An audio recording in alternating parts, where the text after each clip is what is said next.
Salute, salute. Oh, y'all, I forgot my mic. Hey, y'all. Hey, y'all. Salute, peace, and blessings to everybody coming in. I appreciate y'all. Hopefully, this ain't making too much noise. Thank you, thank you. Yes, yes. Let's greet the chat. Greet the chat. Salute everybody. I appreciate y'all for coming through, taking time out of your day to come see what Mr. Kimmy got to say, right? Listen, I always got something to say, whether it's appropriate or in some people's eyes or not. It is what it is. So peace and blessings to everybody. We got Sassy 81 in the building. Thank you for being a member, Miss Sassy. I appreciate you and your support. We got Sis Yo Thoughts in the house, which is also a member and one of my beloved mods. I appreciate you, sis. Always good to see you in the chat. We got Miss Chicago. Peace and blessings. Yes, come on in. Come on in. Greetings to you. I appreciate you being here. We got Kelvin H.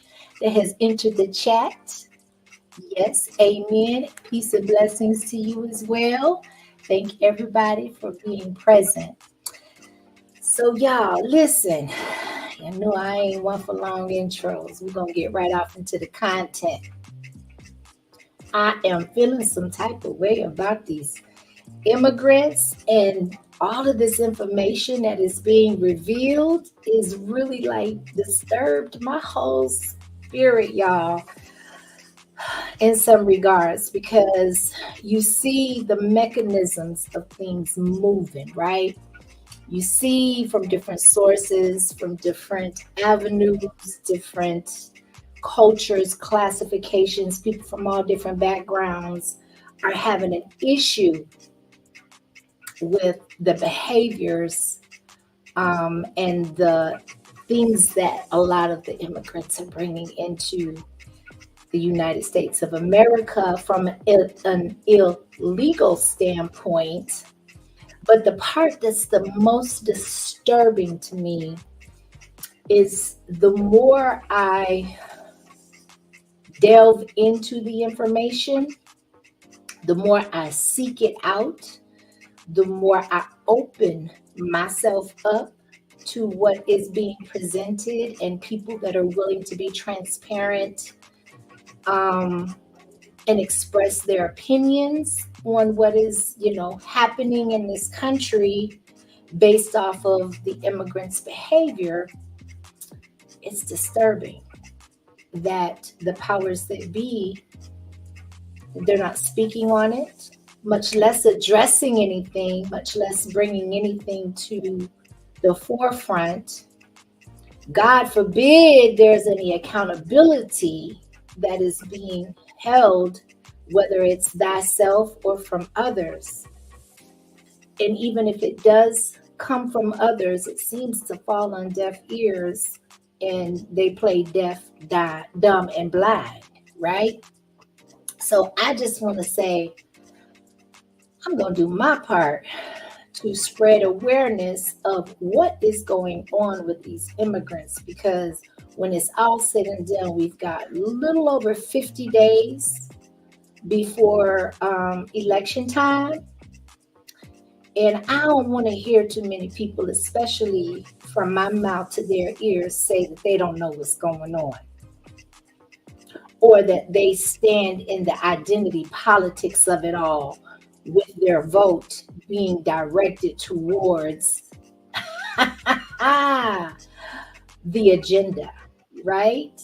I'm having to make some decisions with this content creation classification that I have elected and chosen to take on, to commit to, and to delve off into.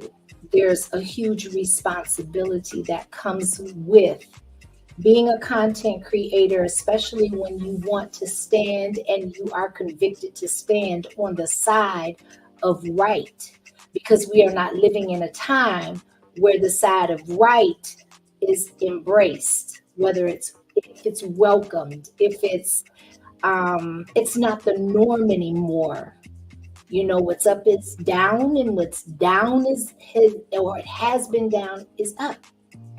And we have to acknowledge these things. We have to be cognizant. And like I said, doing my part, we're going to get off right into the content.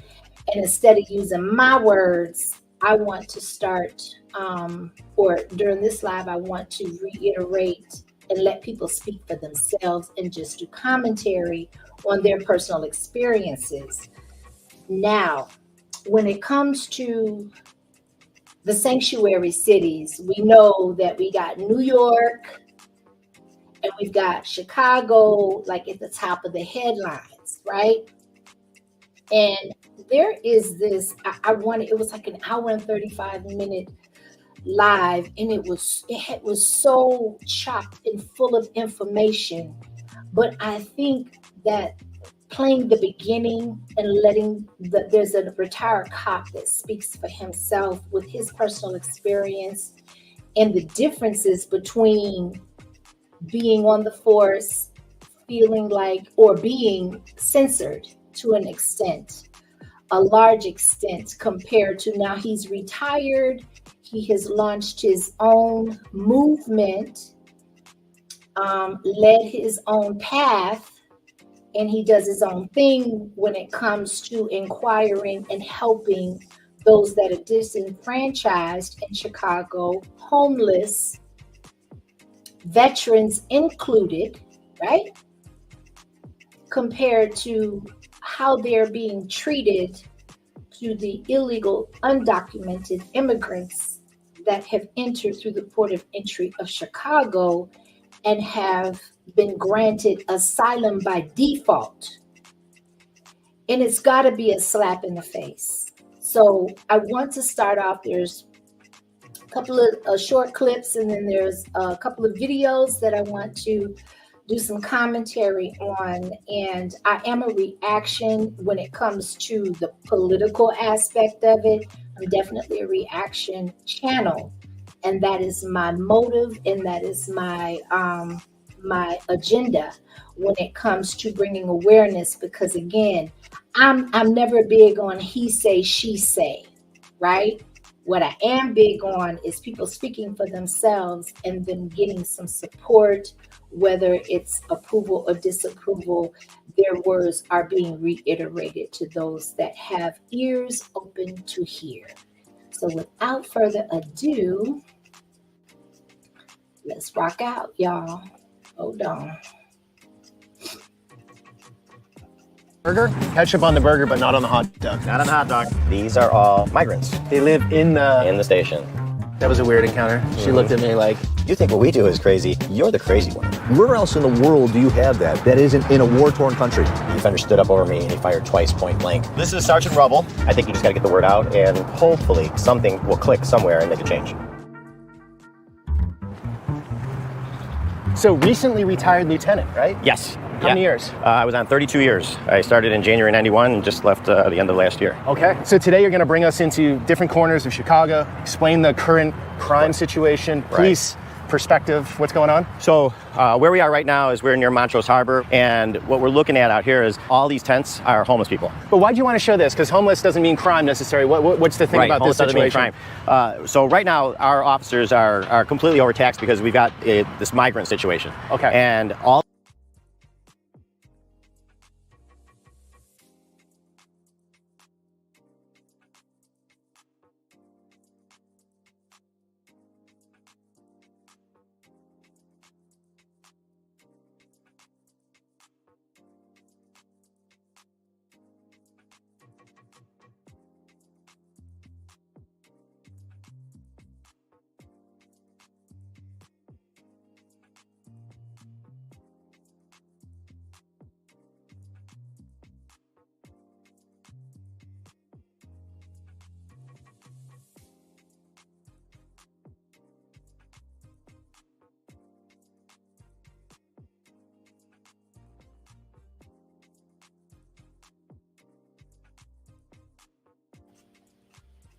Thank you. Thank you. Thank you. I appreciate you. So, as I was saying, I know for me, when it comes to the law enforcement officers of sanctuary cities, it's always taxing, especially when you have to decipher what is urgent, what takes priority. And I don't know about anybody else, but I do know that the handful of times in all of my years of being here that I have relied on law enforcement to intervene on situations that I felt I didn't have control over, and I wanted a third party to basically monitor and to mediate what was going on. I always felt it was a dire situation. I always felt like it was urgent, right? So we all, anytime, most of us call 911, we're calling because we feel that it has gotten out of control, right? Out of our control. So we need some intervention. We need a third party, a middleman, somebody that is trained, qualified to mediate certain situations and propose plausible solutions. I've always thought it was urgent. And so this officer, retired officer, has, God bless his soul, gone from retiring from being in law enforcement and having to follow law enforcement rules, regulations, and protocols, now is saying, no, I'm here for the people. I'm here for my people. I'm here for my community. I am here to bring my experience to say, this is what I have to bring to the table in order to lend my ear and my resources to at the very least, to bring awareness that something needs to be done, because being a sanctuary city has been overrun with illegal, undocumented immigrants, and now they are getting the resources that the citizens should be receiving from taxpayers' monies, right? So let's continue. All the migrants are literally living in the police stations throughout the city. They have full access to the front lobbies of the police stations and outside. They're setting up their own encampments outside of these police stations. A homeless person, if they slept in the police station, every single morning, they're booted out in the morning. We'll let them in because, the weather and the elements or whatever, they can sleep in there. In the morning, they got to go. They're gone all day long, and then maybe they'll come back at night so they can sleep in there. Migrants have full access. They can be there all day. They actually send buses that will pull up. Actually, it's called like a shower wagon. Okay. That'll pull up so that the migrants can take showers and get cleaned up. We're spending millions of dollars to take care of the migrants. And I'm not saying that we shouldn't be taking care of the migrants. They're here. They're here trying to get a better life. I get all that. We should take care of them. But look, what are we doing for them? We've got empty schools, we've got empty buildings all over the place. How about you set up a one-stop shopping where they have medical and they have, counseling and they have whatever they need, and allow both in there. Okay, so in Chicago, are there a home for those people if they want to get off drugs, play by the rules of the curfews, be clean? Could they go into a home? There's shelters, they're all full. They're full? Oh yeah, our shelters are. So the resources, he's saying, that are allocated for our people that are citizens, taxpayers, those that receive stipends, retirement, Social Security, their options are limited because the illegal, undocumented immigrants are receiving priority. I say that with a sarcastic smile because it irritates me. How is it when people talk about being in your face? In my opinion, this can't be more in your face. I'm sorry. It's like, okay, yeah, we're gonna, not only do we not get any type of input or ask for your opinion on the allocations of your tax monies, but we're going to assume that that's our money. We're going to delegate it and allocate it as we see fit. And we're not going to make a secret about it. And we choose not to talk about it. We choose for media not to discuss it. And you have no say so. Both of my cheeks are red at this point. Or if you want to be real technical, all four of my cheeks are red. Because every cheek I have, y'all done slapped. And I'm feeling some type of way about that as a taxpayer.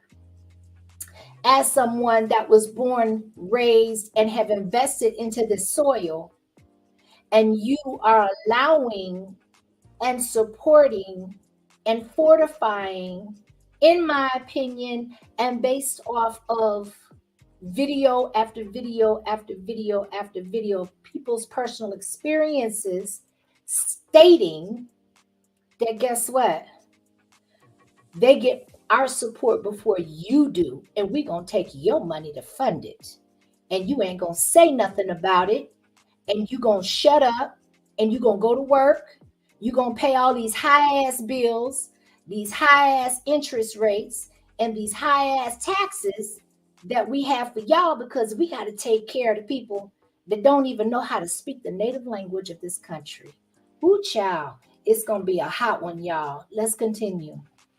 Are full up. Okay. What'd you say about vets out here? But there's a lot of vets out here. It's a lot of real old guys. Plenty of golf guys. Yeah. So in Chicago, can you get housing if you want? Will the city give you housing or no? Nope. He said no. I just wanted to echo him on that. He said no. If you're clean, off drugs, play by the Don't rules, do you drugs, can't. I don't have a felony, don't have a record. Can you sleep at the police station? No. But yet the police station is overrun to the point where they're closing police stations to utilize them as sleeping grounds and hotels for people that don't pay taxes, that come over here and we don't even know who they are. They have no legal identity. They have no legal recourse. And they've done and gone through no due process into this country. And when you talk about a slap in the face, and I'm not going to belabor the point, but I just got to say it, we're talking about police stations. Police stations. When half of our citizens can't even, in these major metropolitan sanctuary cities, can't even get a reaction or a response from the police officers or from the police department that is funded, and all of their salaries and the buildings, brick and mortars are paid by taxpayers' dollars. How many times we got to be slapped in the face? Let's continue. Tried to get some food, couldn't get none. Tried to get some clothes, couldn't get none. Yeah, right down the corner. Okay, so how do you guys feel about that? I just gave him the finger and walked off. I was living in Charlotte, North Carolina. Got a word that my dad was dying. By the time I got here, he was dead. So I paid for the funeral, everything I had. And I was living in the house that he was living in for like a month. And after that, went to go for an interview, came back, the house was padlocked. A job interview. I'm a cook. So you have to have a serve-safe certificate down here. In Chicago? Yeah, you have to, yeah. You have to have one. I don't have one. In Charlotte, that's not required. So that gave me a little hard time to get a job. Wow. How long you been out here? 8 months. So you were out here in the winter? 8 months. He relocated from Charlotte to Chicago and used whatever funds, resources, and savings he had to bury his father. Willing to go to work. But because they want him to jump through hoops that he didn't have to jump through in North Carolina, he can't get a job. And he's living in a park. But you got the illegal, undocumented immigrants that at night, they know where they're going. And they're displacing for the intended purpose that the police department was designed for, which was for the police officers to do their job, to protect and serve, to keep the peace, to offer resolutions and solutions. Now it's become a hotel, and the citizens, once again, of this country don't know where to go, what to do, and how to move forward. I don't give a rat's behind how that debate went last night. If the debate never happened, she still would never get my support, my vote, because she is currently in office and has chosen to do nothing, including barely making an appearance. And I'm sure for certain that that debate last night was funded and that they are paid participants for the world to see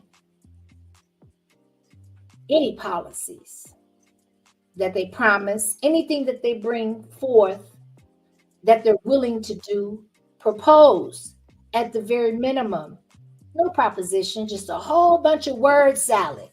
But we got vets and we have citizens that claim to be drug-free, that just want to do the right thing. And with this gentleman's story and testimony, he did the right thing and buried his father and couldn't get no help. And you got people coming across these country lines, state lines, into these sanctuary cities. They're getting thousands of dollars. They're getting bills proposed in states to become property owners.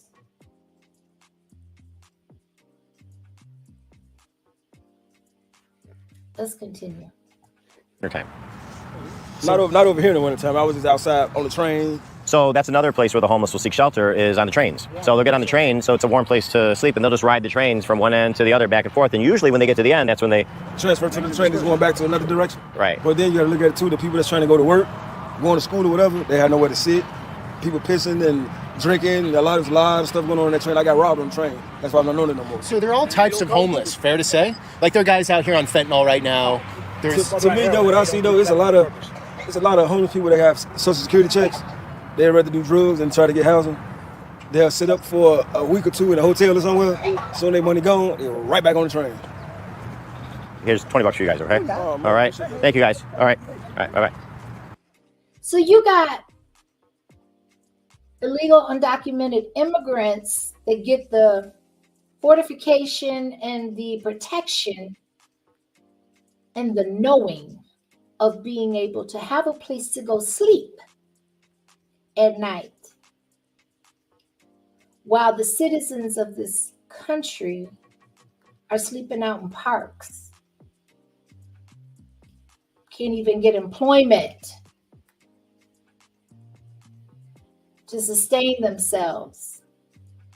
We all know that the Social Security stipends, even whether it's for SSI or SSDI, with the rate of inflation is not enough to sustain the cost of living for someone to be able to maintain a home front, 4 walls and a floor.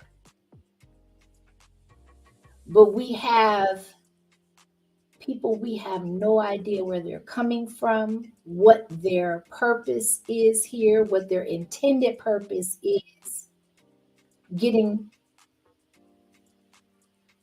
the first rights to a police station. Can't really get more secure than that unless you're at the FBI, the CIA's house and sleeping on their floors. But we all know that that's not going to happen. So out of all the building structures, all of the closed, abandoned buildings, all of the vacant properties, they open up the police department for these people. We're almost done with this video. We're going to move right on to the next one. Let's continue. At the end of the day, this is not the answer. And there are resources. They've even got federal money that came in. CBS was trying to FOIA to see exactly where the money was spent, and the city's blocking them and refusing to answer the FOIAs because they don't want to say where the money went. Millions and millions of dollars. So it's frustrating. They should be able to take care of both. Yeah. You know, and the amount of migrants that are coming in here, I don't know what we're up to now. Let's just go crazy and say we're up to 30,000 migrants. Mm-hmm. How many are coming into Texas every day? Oh, those towns are getting hammered. So we're a sanctuary city, and it was all well and good because the politicians love that talking point. We're a welcoming city. We're a sanctuary city. It was all good as long as they weren't coming here. But as soon as they came, it's like, oh, they're terrible down there. They're using them as pawns, this and that and everything. It's because they want the talking points, and they want to be able to say that they care, but they don't want to do anything when it's at their front door. Now they have. This is a gentleman. Salute to the chat. Salute to the chat. Hey, babes. Hey, babes. Like with Tashana's in the building. Peace and blessings to my chat. Thank y'all for being here. Thank you for engaging in the chat and supporting the platform. I appreciate y'all. This officer is saying that there is funding that's public knowledge allocated for a lot of things that it's not being spent on? Where is the money going? So not only do you not feel that you're held accountable to get any type of input from the very people's money that you're spending, which are the taxpayers, but you also don't feel that the citizens and the taxpayers' contributions warrant any type of honor by allocating those funds to their proper places in their proper departments and proper areas. You just gonna do what you want to do with our blood, sweat, tears, time, and labor. We don't have a say so with you taking all these taxes. You set the amount through bills that are passed while we are distracted and our attention is on things that really don't have any long-lasting effect on 6 months from now, a year from now. But you don't have any, without us having to ask or going through the proper process just out of morality. Again, another cheek slap. You don't care. And we have those very taxpayers, because Social Security people on disability pay taxes too. They don't get any consideration.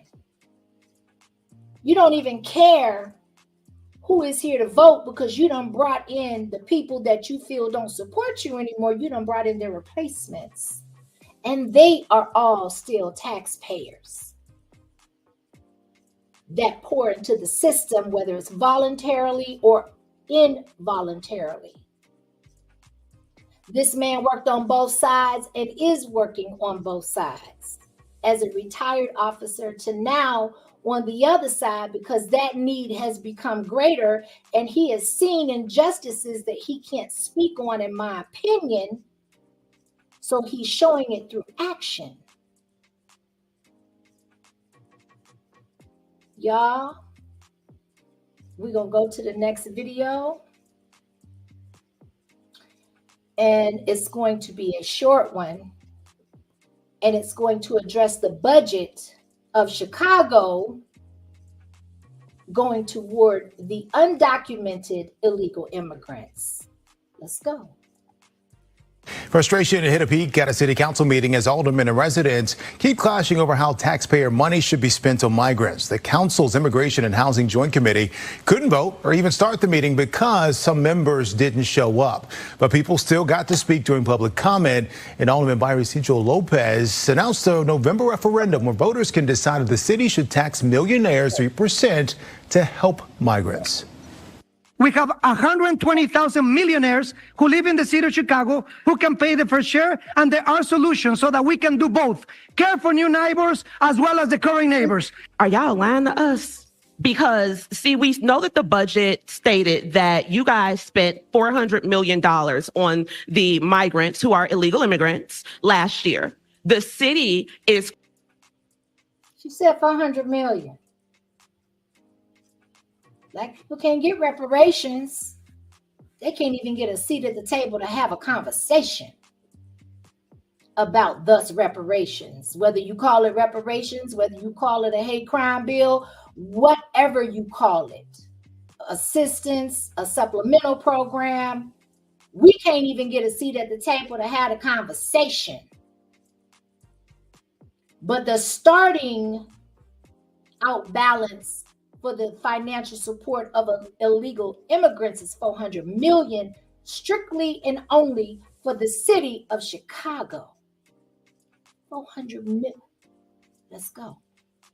Currently in a $235 million deficit, which means that you guys overspent the budget to pay for people who have not paid any taxes.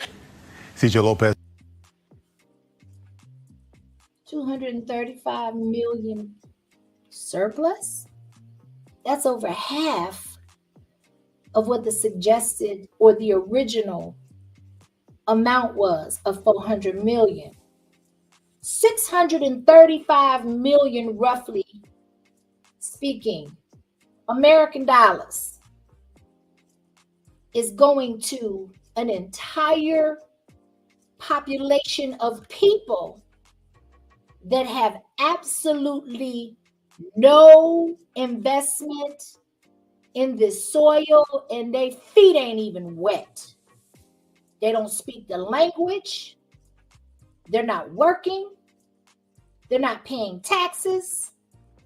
Yet they're getting thousands of dollars and unlimited resources that they call it bootstrap, where we are told to pull ourselves up by the bootstraps, our own. Their bootstraps, they're getting some help, a good leg up, a solid foundation. My issue with it is, what if you provided that for the people that built this country, for the descendants of the people that built this country, and for the current generation that keeps this country moving so the rich can get richer, the rich can become more powerful. But they're focusing on eliminating the middle class altogether. You talking about what's up is down and what's down is up? How, Sway? How? $635 million to people that are coming here strictly because they were told they could. They're bringing everything that they can with them, including the level of savagery with them, to the point where they are now going and taking what doesn't belong to them from property, i.e. squatters' rights in New York, to eating people's pets,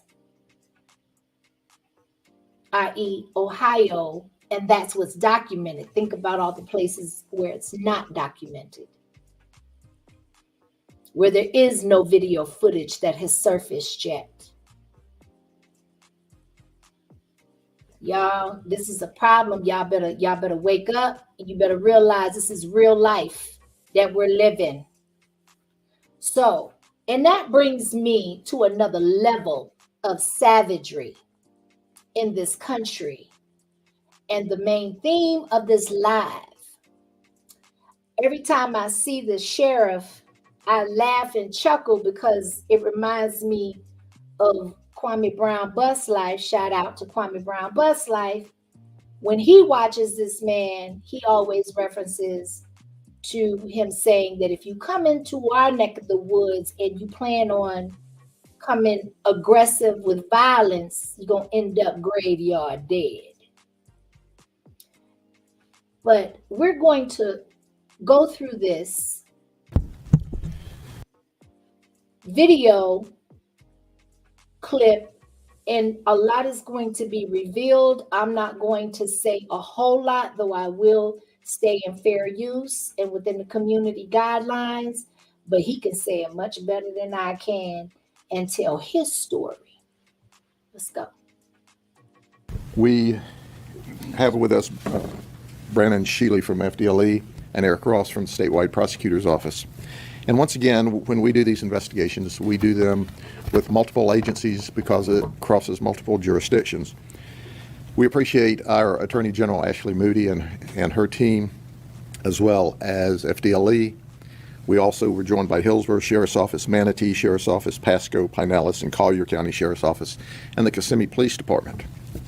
But as I begin this today, I want you to think about this for a minute. You come to this country legally. You go through the processes. After you come here, you establish a small business. You work really hard with all of your family members, and you're able to live in a nice community, a gated community. You're Asian American. Do you know out of the 9 arrests we made in this case, 7 of our victims were Asian American? They were targeted. We are also looking at the possibility of whether or not this was a hate crime. And the people that committed this hate crime against these wonderful Americans, many of them came to this country or their forefathers came to this country to start businesses and be successful and live the American dream, were victimized by a bunch of illegal aliens who came here as criminals to do criminal acts. And that's what we're going to talk about today. This all started for us here in the Sheriff's Office in March of 2023 with some high-end burglaries and high-end thefts. Before he gets started, I just want to say, I want to address this comment with Miss Chicago. They're getting IDs, and from what I picked up in the chat, you are in the city of Chicago in some sort or some parts. They are getting IDs with no hassle. They're getting loans for small businesses selling without a vendor's license. They got brand new iPhones, brand new shoes, brand new cars, and all the apartments.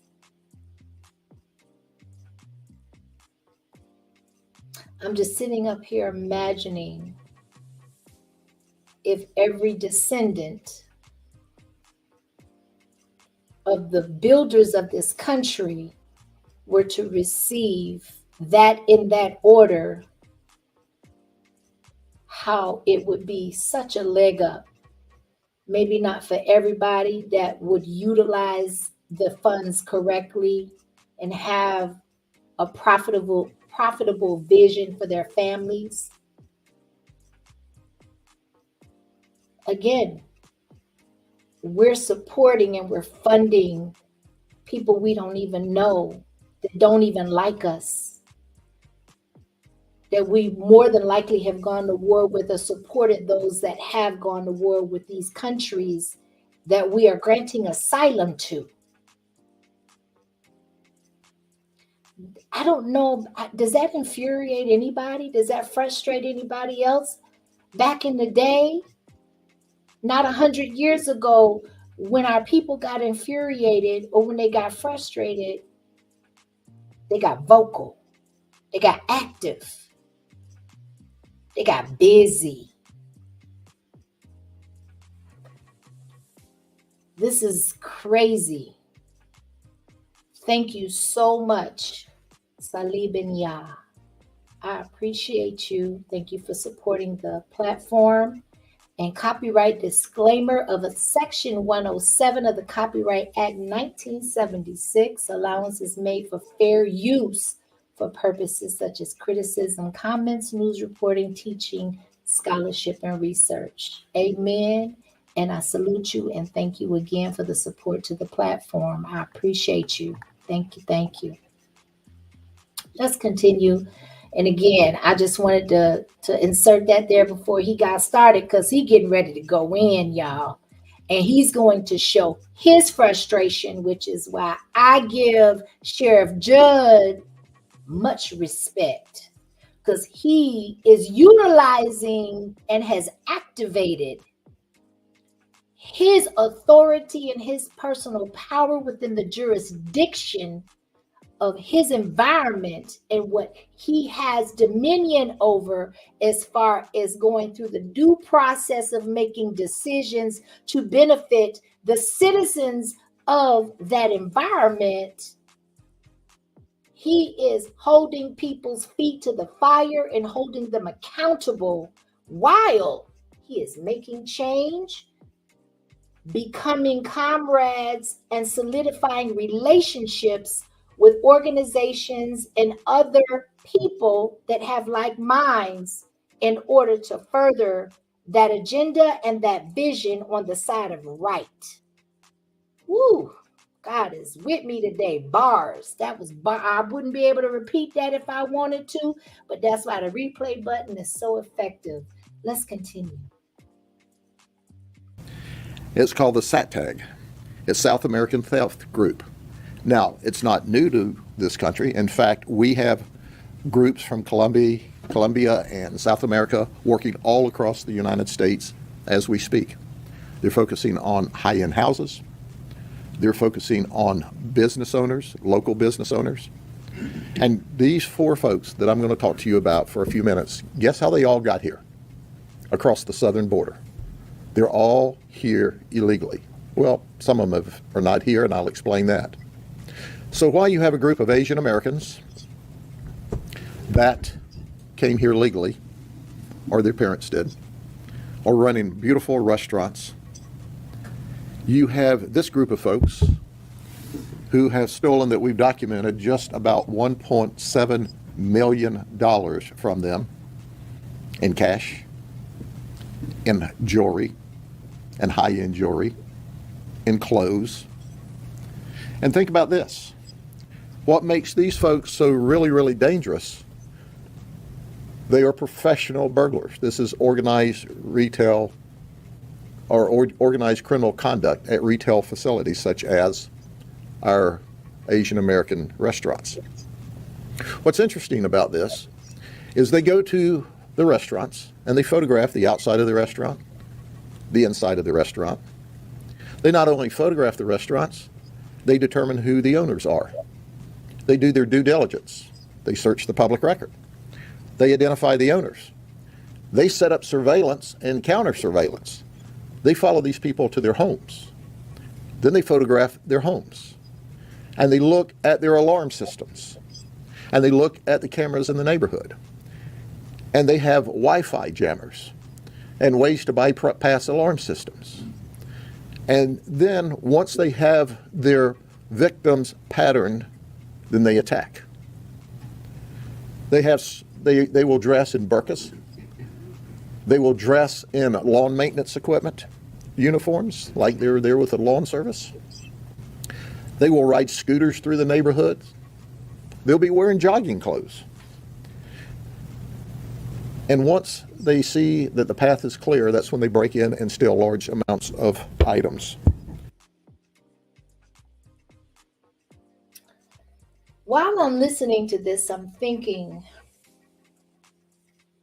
of one thing that I'm always seeming to repeat myself about, re-emphasize, and to regurgitate, if you will. It takes an organization to pull off a heist of robbing people that are secure, gated communities, working class citizens. Now, one thing he does bring attention to is that they are targeting people that are not white or necessarily black, but from Asian American communities. Those Asian American communities have also been given bills, grants, resources, and have been given hands up to build generational wealth, to become a secured class on this soil.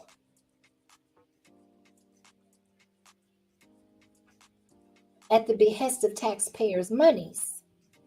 Now, granted, they do pay taxes after a certain amount of time, especially once you establish a small business. But one thing I think people of color don't tap into the way we should, or what's available, is grant monies, government subsidies that you don't have to pay back. You just have to meet the qualifications. But nonetheless, I digress. These are their targets. So in their minds, they follow the law. They go through their due diligence, the due process of becoming citizens of this country, unlike the ones that are using them as prey.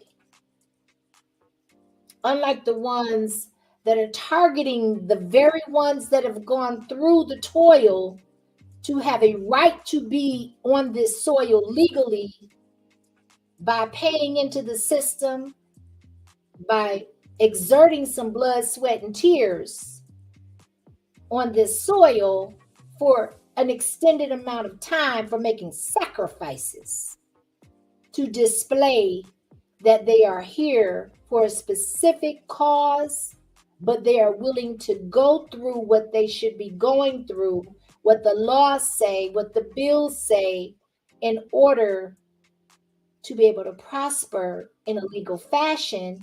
They're the ones being targeted. Why? Shout out to Miss Your Thoughts.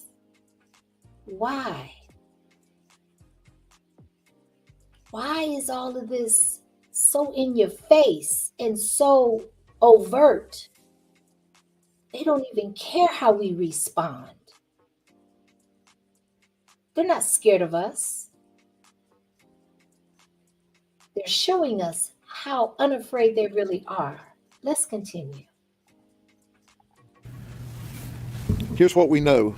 This group, we've solved one burglary. Pasco solved one. Pinellas has solved one. Manatee solved one. Hillsborough solved 5. And Collier County has solved 1. That's the $1.7 million in loss. But there are many other burglaries. And in addition to that, these folks came through areas like Kansas and New York, and we suspect when this video and this press conference is released, we'll have law enforcement detectives scratching their heads who are working high-end burglaries, going, my goodness, that's the exact profile of what I'm looking for as well. It's scary when you think about it. Once again, these folks come here and they have successful businesses. And it's reported to us at least one of the businesses has been totally wiped out. In fact, they're not even open any longer. And then we get to the point that I want to make. The key to solving this crime all began with a simple traffic stop by a deputy sheriff assigned to Eagle Lake in Polk County. Listen to how multi-layered and complicated and much of a challenge this becomes for 4 people that are undocumented, here illegally, here with records from their native countries, a paper trail, and most of them are not allowed to go back. That door has been closed. Even though through ICE and other immigrant organizations that are supposed to work together, if they are allowed to go back, it's not enforced. So basically, it has become our problem. It's our problem. Once they come across that soil, and when I say ours, I mean the taxpayers, I mean the citizens, I mean the people that live here, the people that have a right to be here, the people that have planted their feet here. They are our problems. They're not the administration problems. They're there for their benefit.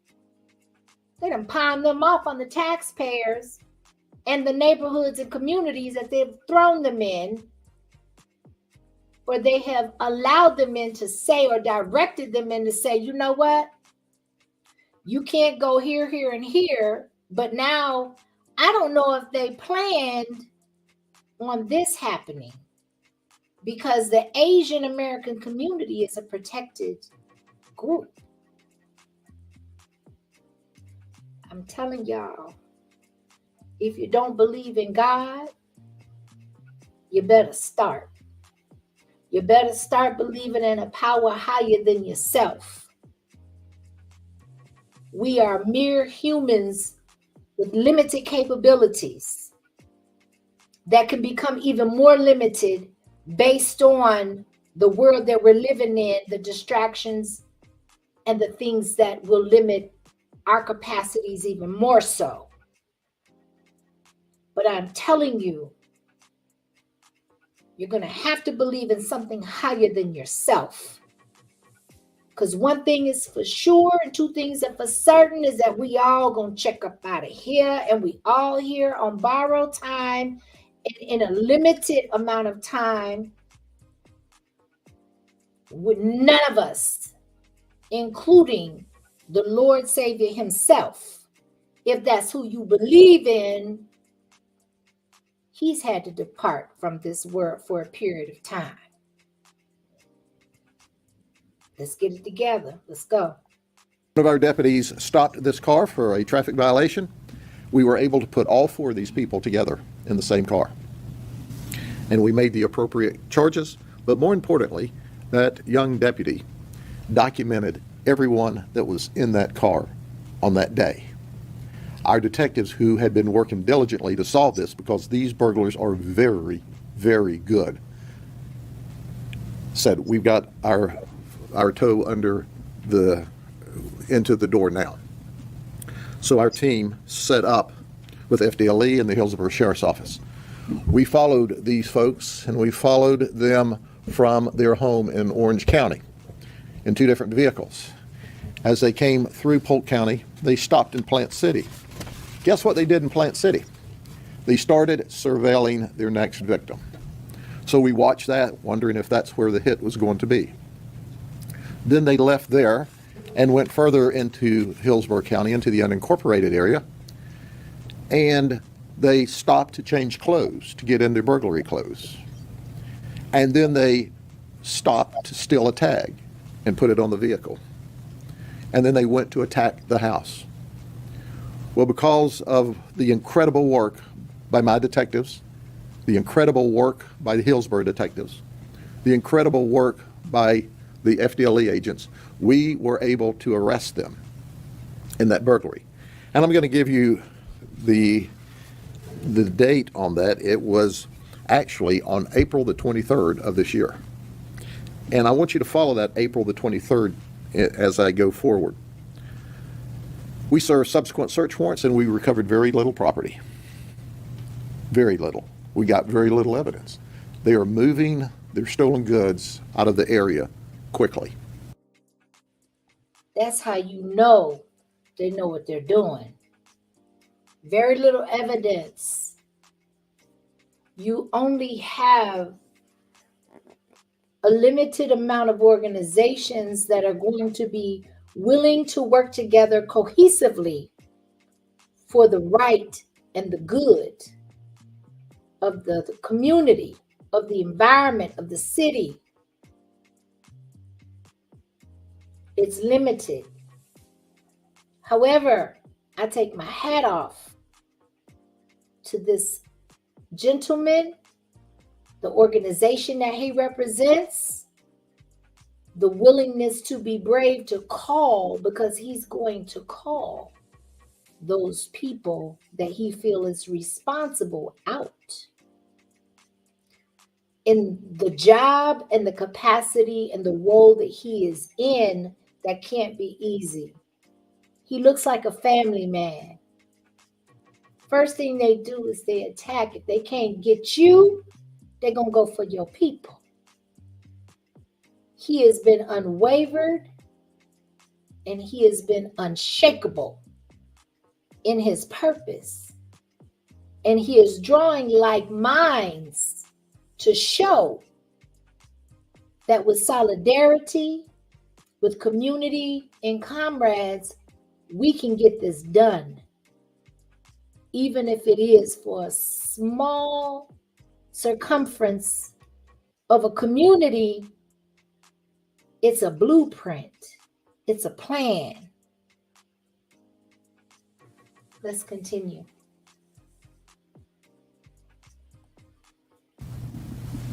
They use different names. And their goal is they have no fear. And why do they have no fear? Because we don't have a broken immigration system in the United States of America. We have a non-existent immigration system. For a sheriff to say this of any county, in any state of this conglomerate of the United States of America, is brave, honest, and powerful, in my opinion, for those ears that are open to listen.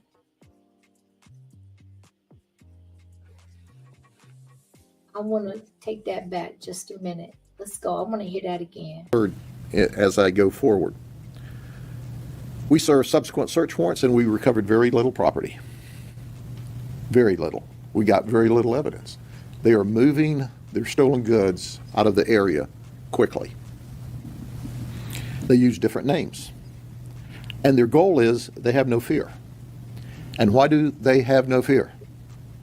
Because we don't have a broken immigration system in the United States of America. We have a non-existent immigration system in the United States of America. He didn't say allegedly. And I don't blame him, because I wouldn't say allegedly either.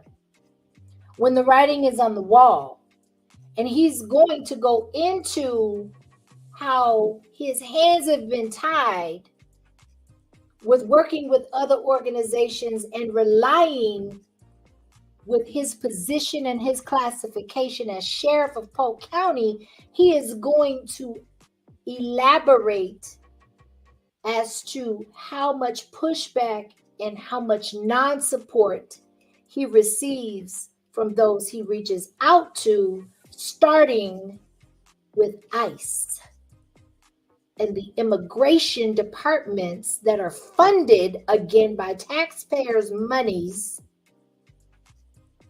that tell him, if they tell him anything, they're going to tell him they ain't nothing they can do. And if they bother to not say anything, they tell him, no, ain't nothing we can do. Nothing. Figure it out. This is your problem, not ours. Sounds like they were giving instructions to me, but I digress. Let's go. Now, if you will, go with me for a few minutes. I've got to read this because it's so complex, but I want you to get an idea. Let's start with Geraldine Galano Perez. She's 33. She has a long, violent criminal history in Colombia. She comes to the United States across the Mexican border. She's a catch and release. So she enters on July the 13th, 2021. They catch her and they give her a notice to appear. And guess what? Does she appear? No. So they catch her, they give her a notice to appear, and poof, she's gone. By the way, they'll give you a plane ticket so you can fly to wherever you want to go.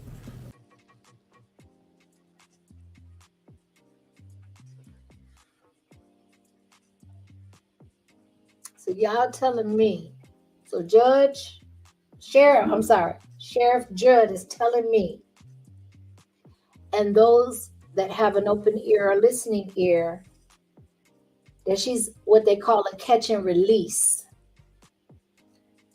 So basically, that's a pretty, in my opinion, in my interpretation, that's a fancy word of saying we don't know who you are. We can't expect for you to prove who you are because there's no bills, laws, and statutes in place for you to do so with penalty or without penalty. And so whatever you tell us, we're going to go off of. And then your next move, we can expect for you to just bounce, become a ghost, disappear, not be interested in showing up for court for a country that you have no respect for, that you were just looking for opportunities in, and you became the one to make the sacrifice to come here in order to empower your entire family, whether they're here, whether they're somewhere else. I've said this before, I have been pulled over where my driver's license address has not been updated to match my registration address. And I have been ticketed for that, even though the name is identical on both. Don't mean a hill of beans. for me as a citizen, because they're looking at the cheddar, they're looking at the cheese, they're looking at the dinero. That's a technicality that we can make money off of.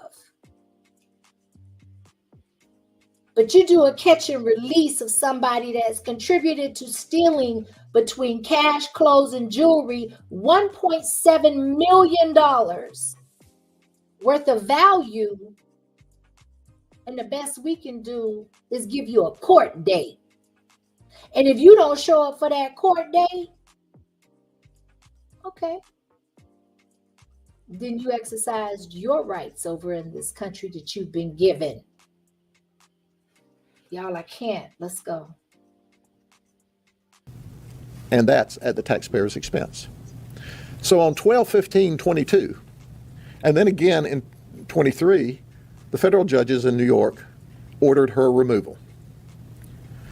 On 4/23/24, that's the date we arrested her, we put her in the Hillsborough County Jail under a $32,500 bond. She bonded. She was turned over to ICE. ICE said, now keep in mind, there's an order of deportation in place. We don't have any room for her. There's an order to move her. We don't have any room to hold her. So they release her, and she's bonded. She was supposed to have a state-ordered GPS put on her if she made bond and was released. The federal government said, we don't have any GPSs. So did they hold her? The federal government, words matter, y'all, words matter. The federal government told Polk County, in a city located in the state of Florida, we ain't got no GPSs. They got technology that gives facial recognition with masks on. But we don't have no ankle bracelets. That's a fancy word for ankle bracelets. That's all it is. Something to wrap around your ankle. We don't have any of those being in the capacity of federal government. They have the capacity to do anything that they want to do, including, in my opinion, throw the vice president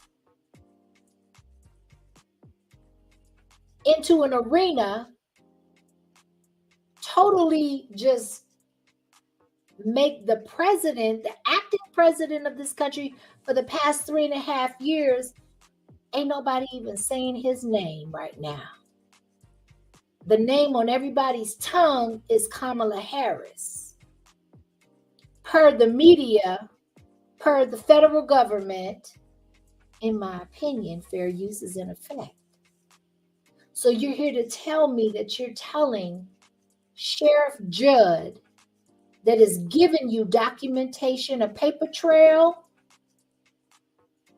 and enough evidence, whether it's little or a lot, it's still evidence.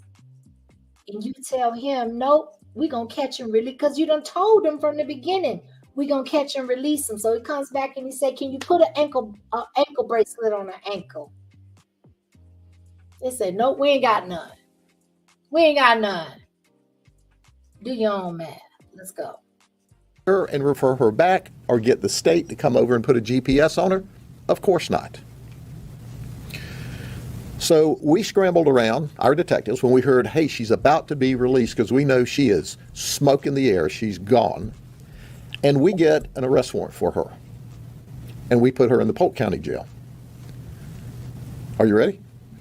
In the Polk County Jail, she's got a $5.6 million bond. And we know exactly where she is. Because, you see, we have a criminal justice system in Polk County. Shout out to Polk County justice system that went from a $32,500 bond to, I think he said, a $17 million bond. Oh God, I hope I didn't get that wrong. But it went from thousands to millions. to make sure that even their organization, their allies, and whoever they're in cahoots with can't come up with that bond money. Her blubber is going to sit until they say different. That's balls. That's bravery. That's cojones, in my opinion. Listen, for you to go from $32,500 to 17, I can't, oh my God, I don't know, I just drew a blank, but I could have sworn he said 17 million. If I'm wrong, then it's more than that. But the fact of the matter is that she ain't gonna be able to bond out with her homies, with her comrades, with her constituents. She gonna have to sit there until they decide what they're gonna do with her. Shout out to the chat. Appreciate y'all. I'm in my bag. Let's go. We have a system where we're not going to let these folks torment people in our community. She's got dozens and dozens of charges pending against her. And she is a very, very violent, dangerous person. But she was a catch and release, though. With all these charges against her from all these different areas, states, cities, and maybe countries, even though they don't have dominion over here, they still have a record of that, and they still can comprise what they're dealing with, right? She's still a catch and release. So once we get her, we're going to let her back out. And whatever she do. Ooh, child, let's go. Where her boyfriend is Milton Sierra. Now listen, follow me for a second. Geraldine and Milton. Doesn't that sound like Hispanic names to you? Just saying. Her boyfriend is 25, so she's a cougar. And he comes across with her, so he's a catch and release, where they give him a notice to appear. And he is remanded to have a GPS at some point in this process. And it's so confusing. Understand, I'm boiling this down. So does he show up for his notice to appear? Of course not. Does he ever get this GPS put on him? If he does, it's removed. He removes it. So once again, on 12/15/22 and then again in 23, the courts, the New York judge, federal judge, orders him deported. So he's arrested on April the 23rd by all of our team for this burglary, where his bond is $32,500. But he is turned over to ICE. They send him to the Chrome Detention Center. They're about to deport him, okay? He's on his way out. So we said, no. We tell the federal government, no, don't deport him. We got some really, really serious charges on him. Help us out. Help another law enforcement agency out. Well, they were more intent on helping the criminal out. Did you hear what I said? I want to make that perfectly clear. ICE was more intent on helping the criminal out. I mean, there's plenty of people for them to choose to deport. They can certainly, right, find somebody else to sit in that seat to deport. So we get with our friends at Kissimmee Police Department who have a stolen property charge out of a pawn shop. They file a case against him. So he goes from Chrome back to the Osceola Sheriff's Office, where he's given another bond. As soon as he makes bond, they send him back to the Chrome Detention Center again. They're now going to deport him. And we're telling them, hey, we got a major investigation underway. Just put him on hold at Chrome. No way. They deport him.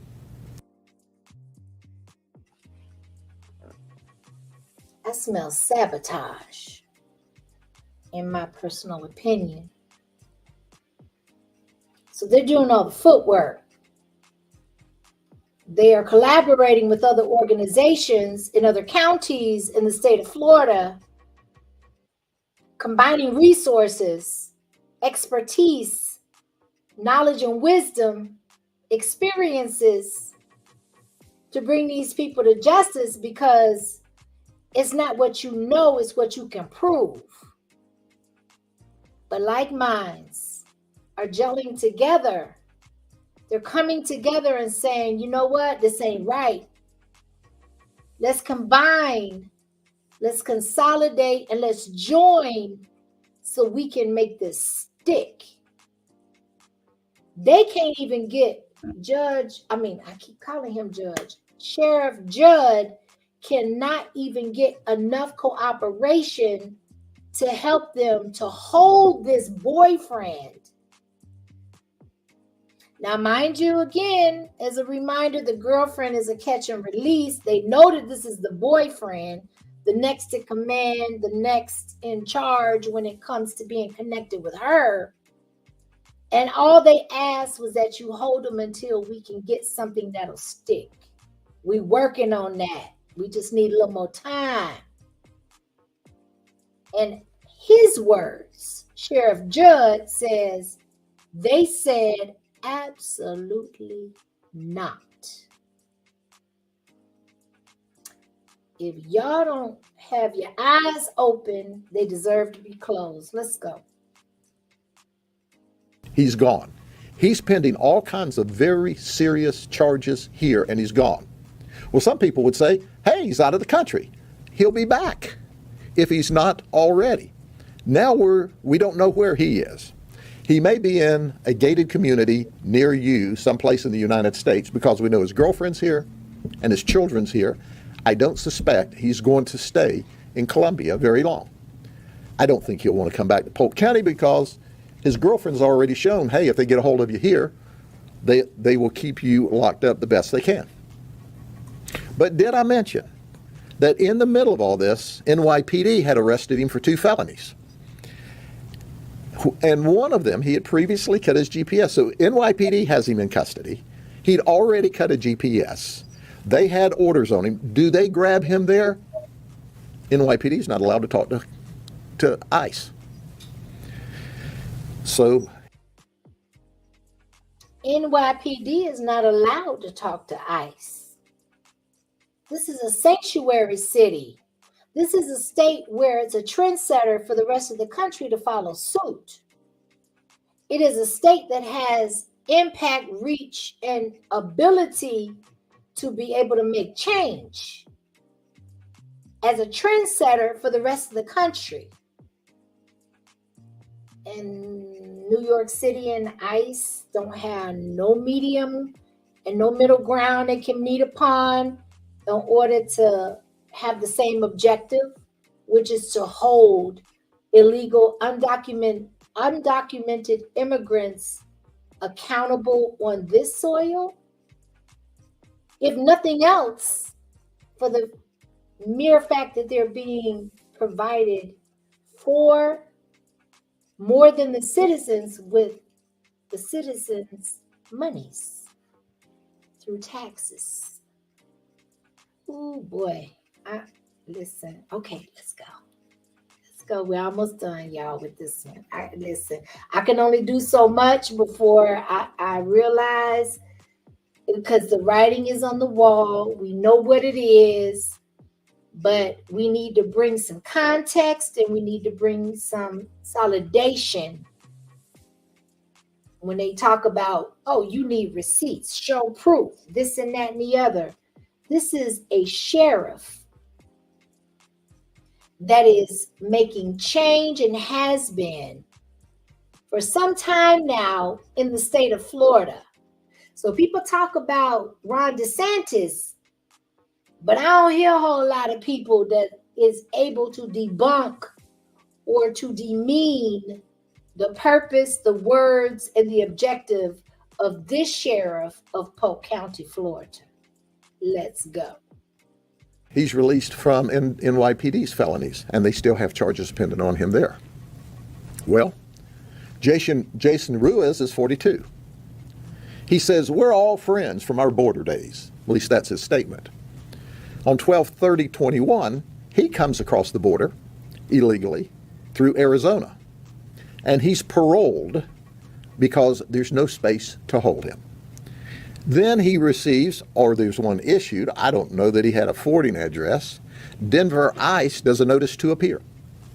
Someplace in the middle of all this, and we've not been able to nail it down, he's filed for asylum.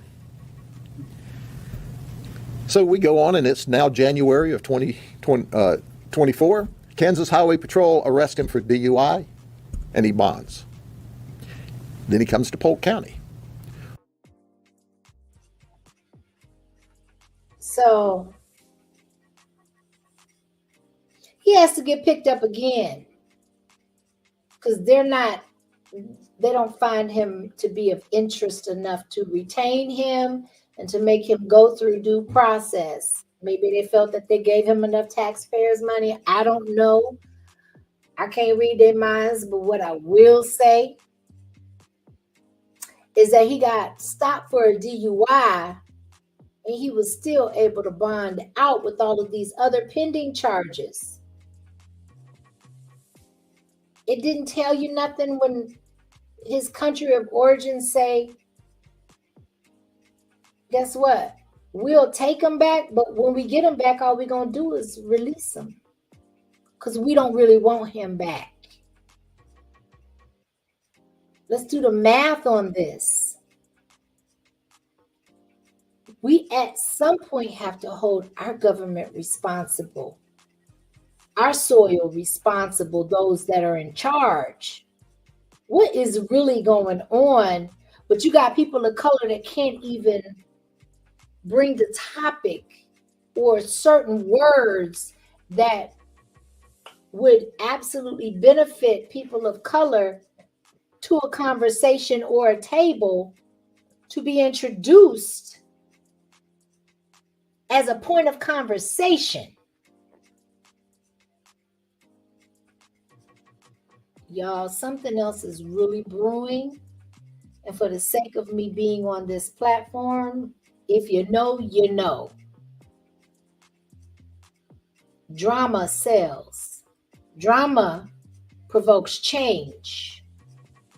Drama implements laws, bills, legislature into play that otherwise wouldn't get no play. Let's go. We arrest him for no driver's license, and he bonds. We report all of our arrests to ICE. Do they put a hold on him? No. I imagine Kansas reported him to ICE too. Obviously, they didn't hold him because we arrested him. The 4-6 arrest for no driver's license is how we got into this thing. And then, of course, he's arrested when we catch him with our team with a burglary in progress. Now, when we arrest him in Hillsborough County, he's given a $32,500 bond. Okay? And he bonded. He posted it. ICE looks at him and goes, hey, he's here on an asylum status, and they don't hold him when he's turned over to them. So he's out again, free. How in the world does a criminal even get granted asylum status? How do they go together? How does that work? Why is the question? Why is the question? Let's go. So we're scrambling around, and we arrest him in Orange County, and we ask Orange County, hey, would you put a GPS on him? Orange County, Florida says, we don't have GPSs. So we have him turned over to us. We run and file some additional charges. He makes bond again with us. We report him to ICE. They won't pick him up because he's on asylum status. We put a GPS on him, which is the most we can do. 2 days later, he cuts it, and he's in the wind. He's gone. Sayonara. I don't know the Spanish version of goodbye, but anyway. Adios. So he's gone. He's in the wind. So this one is in the wind, compliments of ICE. This one's in the wind, compliments of ICE. And now we got Geller Cabezas. He's 35. He was never caught. He came across in Arizona from Mexico. He was caught in a Satka home burglary in Michigan on February of 23. He So he came through from Mexico to Arizona, but he got arrested in Michigan. Let's see what happens next. Got a whole 170 days in jail for that burglary. And then he was deported to Colombia. So they gave him 170 days. We'll get him out of the country. Sounds like the system worked. He's back. How do we know he's back? Because we caught him with his buddies at the traffic stop, and he shows up April 23rd when we arrest him. He has a $32,000 bond. So he gets apprehended after migrating through several states. He gets sent and then released until he gets picked up with those are the three on your screen. The other two gentlemen on your screen have been in the wind because they were released. The common denominator, in my opinion, is that they're in survival mode. Don't care about our consequences are not what the consequences yield from their origin of country, the origin of land. This is nothing. This is a cakewalk. But being an independent thinker, I'm thinking it's got to be a little bit deeper than that, because now I'm sitting over here thinking, y'all got to learn the laws of this land. When we got people that are born and raised here generationally that don't know the laws of this land, don't have a clue. But you got people that ain't been here long enough to pay taxes, ain't been here long enough to procreate, have babies, none of that. They came here with one specific goal in mind, and that was to take what doesn't belong to them. And they have been given more leverage, more freedom, and more wiggle room than getting stopped on a traffic stop and getting cited for $170-something ticket because the address on the registration didn't match the address on the driver's license. Okay, we're almost done. Listen, I gotta let this go because this has to be expressed through fruition. If you know, you know. Let's go. Now he's charged with aggravated reentry, and he's currently in the Pinellas County Jail on a federal hold. He's already pled guilty to the reentry, and he's waiting for his sentencing in September. Now what he wants is to get deported. That's his hope. But what he didn't count on was Eric and his team, with all of the investigative resources that we provided the statewide prosecutor, of filing racketeering charges, which is a first-degree felony, subject to 30 years in prison, and conspiracy to RICO. And we've got lots of other charges on the way. But let me put this in perspective. If the fact that the southern border is not a cancer on the entire United States, the fact that the criminals are coming through the southern border with enough fentanyl that they've killed 225 or 250,000 people here, now we have these organized criminals coming through the southern border, targeting legitimate Americans, legitimate small business people, and looking for people in gated communities in nice houses with money and jewelry, and they're focusing on you next. So I want you to know, while you live behind your gated wall, in your nice house, with your security cameras, these people are coming after you too. And they're able to do that because you have a non-existent, let me say that one more time just in case you hadn't gotten it yet, a non-existent system to keep these criminals out of our country. We don't have a failed immigration program or policy. We have a non-existent program. They can't keep them out. They don't fear the criminal justice system. From the time they enter, they fail to appear, fail to appear, fail to appear. They don't intend to go by any of society's rules. And then they steal millions of dollars. And in other parts of the country, as you've heard before, they're sexually battering children. And it could all be controlled with an immigration policy that says you'll come here legally, like our victims, our Asian American victims did. You'll come here legally so we can vet you, and you're not going to come here on catch and release. And we're not going to send you to New York City, where the city there, as I understand, in the last 2 years has spent $4.8 billion dealing with homelessness. Well, New York, get used to it. It's rule makers with that ideology that got you in that mess. It's rule makers with that ideology that got us all in this mess.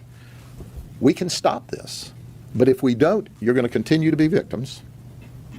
We're going to continue to chase these people around and do our best to keep them out of your homes and to keep them from murdering you. But quite frankly, we'd like to use these resources on our homegrown criminals. But if everybody did it the way we did it in Florida and in Polk County, their crime would be like my crime at a 50-year low. 50-year low. Because you got somebody that actually cares and puts actions into place like they care when it comes to their people, to their community, to their environment, to their construct. A perimeter of land, cities, counties, whatever the case may be, whatever jurisdiction Sheriff Judd has dominion over, is at a 50-year low. I can't imagine what's going on behind the scenes when it comes to his personal attacks and the attacks of his family, of his department, of his anything that he's connected to. You know they own his top because it doesn't serve the top agenda. We're almost done, just a little bit more, and then we're going to wrap this thing up because, like I said at the beginning of the live, if you're coming in to catch the replay, I want these people to speak for themselves. I want to say less and just add my commentary and my opinion on what is being said. But we have to sound the alarm because time is running short. We got less than 55 days before this next election. And based off of the debate last night, we have cause for concern just because we know, and if we don't know, we are realizing who is in control. Right? I'm passionate, so my words, listen, it is what it is. Follow me. If you know me, you know me. Let's go. I'm going to turn this over before we ask for any questions to Brandon so that he can speak with you. Eric said he's just going to stand by and enjoy the press conference. Brandon. Thank you, Sheriff. Good afternoon. I'm Brandon Shealy, Assistant Special Agent in charge of FDLE Tampa. This is a direct result of the strong partnerships that we have here in the Tampa Bay area and really just good police work. This is a super sophisticated group, very difficult investigation for many reasons. It spans 6 counties, dozens of victims, sophisticated measures they use to pull these off with surveillance, some countermeasures. But the good work of the law enforcement, our deputies and agents that were involved in this case, just great police work, intense surveillance, and then our analysts did a great job of linking these burglaries together across all these counties. So, as the sheriff alluded, a lot of this is due to the open southern borders. We had 2 of these suspects come across the Texas border back in 2021. We had one of them come across through Arizona in 2021, and that made it difficult too because they're using multiple identities, different names, so it makes it difficult to track these folks. These criminals eventually made their way to Florida and began victimizing our citizens. The sheriff said it best. We're a law and order state. Under the leadership of Governor DeSantis, Attorney General Ashley Moody, FDLE Commissioner Mark Glass, and strong sheriffs like Grady Judd, that's not something we tolerate here in Florida. We're a great place to come visit. We're a great place to come raise a family, but we're a law and order state. We're going to continue to go after criminal organizations like this. We're going to meet these challenges head on. And we're going to make sure these partnerships stay in place because that's the way we solve these crimes. I mean, 6 different counties, it's very challenging, but strong partnerships will solve this problem. Thank you, Sheriff. Thank you, Brandon. And guess what? We're going to do our best to keep these people locked up in jail for decades. But who's going to pay for that? The local taxpayer, because the federal government won't do their job.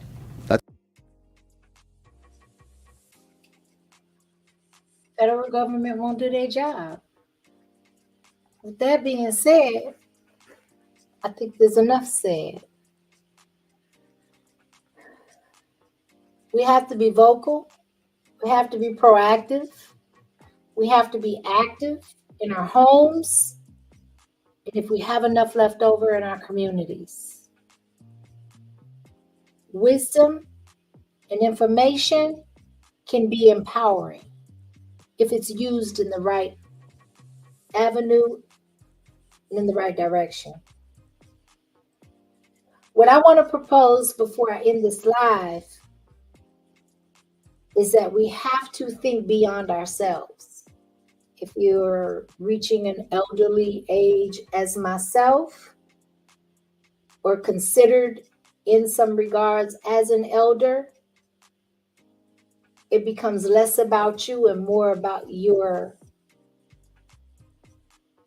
lineage, more about those that you anticipate will be here longer than you. I feel, not proclaiming, because I don't know what God has for my life. I've beat a lot of odds. I've outnumbered a lot of statistics. So I don't underestimate what my God can do. Typically speaking,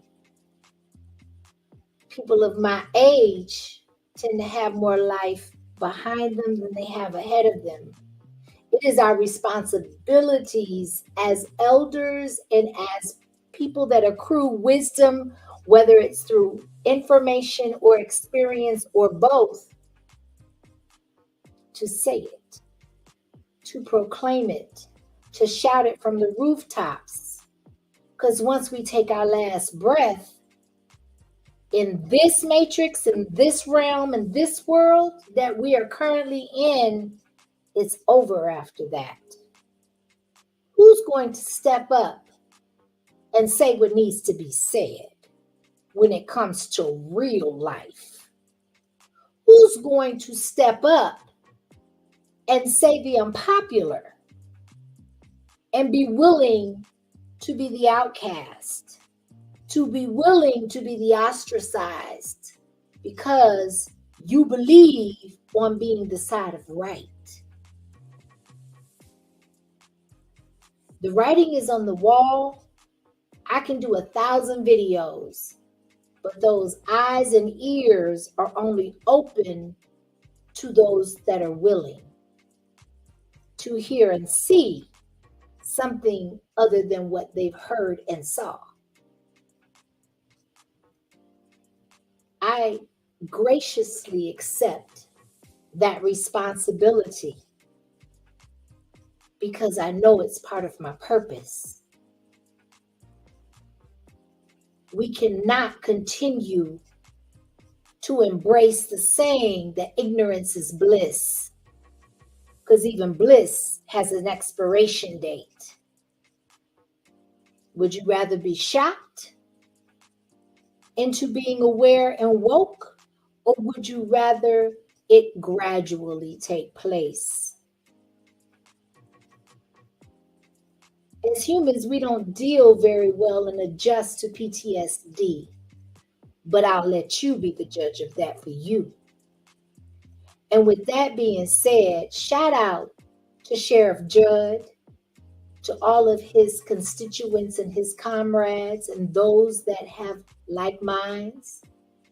Shout out to those independent thinkers that just aren't willing to go to the voting polls because your electives look like you.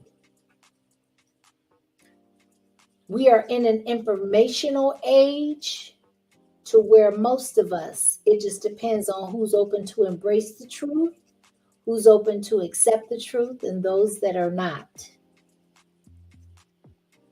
I'm not doing this for popularity. I'm doing this because it's right.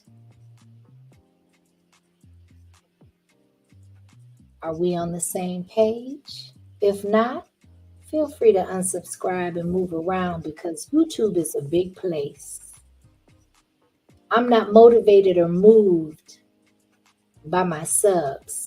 I'm motivated and I'm moved by those that are here and open and willing to implement some change, that believe in family core values, that believe and stand no matter what it looks like on the side of right. I'm not concerned about those that just want to be popular, those that have a price on their souls. I don't care about any of that. I have sons that I expect to outlive me. I care about what happens to them when I'm gone in flesh. How does that look like for you? Peace and blessings to my chat, to my mods, to those that hold me down, to my members. Shout out. I don't do it in the same fashion as other people, but if you know, you know. I do want to say, actually, I'm going to take a few moments and I'm going to drop some links because many of my supporters I support. And I definitely don't want to leave for them to drop their own links. I will do it on their behalf. Shout out to my sis, Laverne, Miss Yo Thoughts. If you want some quality content and you want some good survival and effective life, embracing skills from farming to family, you want to go sub up to her. We got Bolo in the house. Hold on, y'all. I told y'all my mouse be tripping. Bolo has several channels. I'm only going to put his main channel because that's kind of the one I got on hand. But if you go to his main channel, Nightbot is his friend, and he will tell you all the other channels he got going on. Go subscribe to all of them. And especially if you are natives or you are residents of Jamaica, you don't want to miss the content that this brother brings. If you are looking for financial support, not advice, not directives, go check out and sub up to Biz 101. If you want to laugh at some Southern dialect on a man that stands the fact that he is a man in his opinion and in his tribe's opinion, in his environment, and it shows in his support on YouTube, then you definitely want to sub up to 86K's new 3.8 video channel. We got my constituent and my comrade, O Speaks, that talks about and discusses the political aspect and gives a lot of insight and drops gems on what the facts are, not where he's trying to steer you to. Let's see. Shout out to Kwame Brown Bus Life. I'm going to post his main channel. He has inspired and supported many of us in this area and in this space to start our own channels and to make it diverse for those, because everybody don't have the same tastes, right?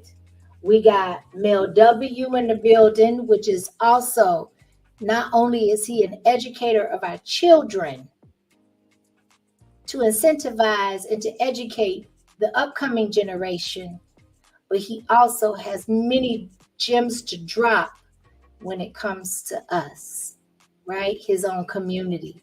So sub up to Mel. And with that being said, if I missed you and I didn't mention you, don't take it personal.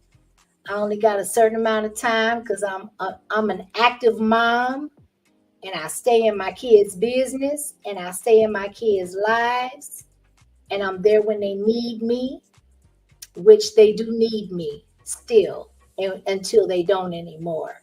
I'm not forcing myself upon my children's life, but they love their mother and their father, and they look to us to guidance. And because I'm in touch and I'm in direct communication with my children, they come first.